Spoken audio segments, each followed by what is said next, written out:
Friends, many students have a very peculiar doubt in IND AS. Some balance sheets which are prepared as per IND AS will have 3 columns or 3 figure columns, whereas many other balance sheets has only the conventional 2 columns, current year, previous year. What is the difference? Which all are the companies that has to have 3 year figures in the balance sheet as per IND AS? Which are the companies that should have only 2 year figures in the balance sheet? Okay, this is a very common doubt. Now today I am going to explain you the scenarios where a company will have 2 column only and the special scenario where you have to prepare 3 column. Now first of all we have to see which are these 3 columns which are generally prepared in IND AS. Okay, suppose there is an entity which is preparing its financial statements 24-25. Let's take the financial statements is being prepared for the year 24-25, financial year 24-25. So the balance sheet date will be what? 31/3/2025. So that will be the balance sheet date. Now anyway, you will have to prepare the financial statements as on 31/3/25. So this is, I will call it as CY, current year data.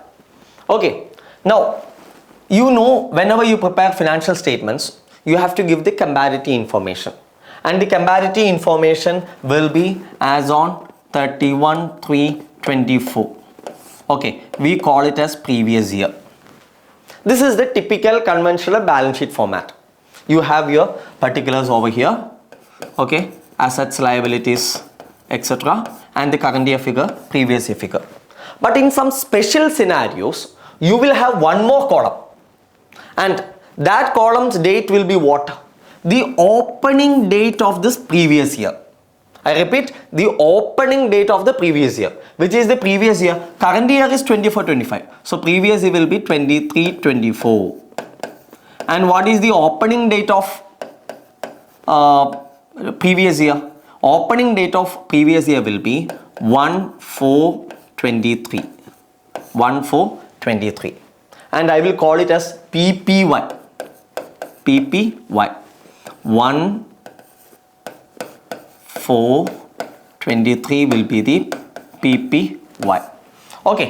Now these are the 3 dates which you will prepare or which will show in balance sheets. And this third date will be a special case where you require only in special scenarios. Okay. Because this is required in all cases. Now the question is, when do you have to prepare the third balance sheet or PPY balance sheet? The PPY balance sheet is to be prepared only in the special scenarios, and these special scenario situations includes: 1. When an entity applies an accounting policy retrospectively. So there is a change in an accounting policy and the change is given retrospective effect. Okay, when it is given a retrospective effect, what happens? You will have to change the balance sheet dates of the previous year and the previous years. Okay, so whenever that retrospective effect changes, the standard requires you to prepare the current year financials and present previous year financials and also the opening date of the previous year. That also you have to show. And in the third balance sheet, that PPV balance sheet, you will show what is the cumulative impact of this retrospective statement. So that is one scenario. Second, retrospective restatement of the items in financial statements. Restatement of items.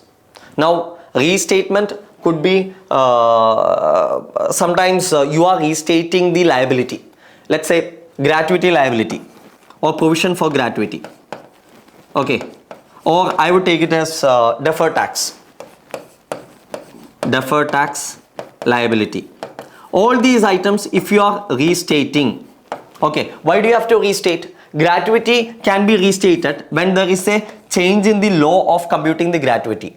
As per the existing standards or existing rules, you have to give 15/26 or 15 days gratuity. Now tomorrow the law changes and the government asks you to give 20 days. So it becomes 20/26. And you have to change the entire gratuity calculation even for the previous years. So that is restatement of gratuity. Okay, similarly, deferred tax liability. You know, this deferred tax liability is always on the future tax rate. Future tax rate. and the prevailing future tax rate for corporates, let's say it is 25%. Now tomorrow they are going to change it from 25 to, let's say, 10%. There is a restatement, and whenever this restatement has got a retrospective effect, you have to present the third financial statements or PPY statements. I hope that is also clear to you. And the next one, there is a reclassification in the financial statements. Reclassification, okay, which means till last year a particular item, let's say let's take land and building. Land and building was shown under fixed assets, PPE, property, plant and equipment. From this year onwards, we are going to reclassify it as investment property. There is a reclassification. Okay, and whenever this reclassification is there, it might affect the previous year comparative figures also. So you have to give the PPY figures. And another scenario where you will have to prepare the third balance sheet or PPY balance sheet is the first time adoption of the IND AS. When you apply the IND AS for the first time, okay, if you are applying it, let's say for the year 31/3/25 for the first year, then your balance sheet should have the figures for current year, previous year and the previous PPY.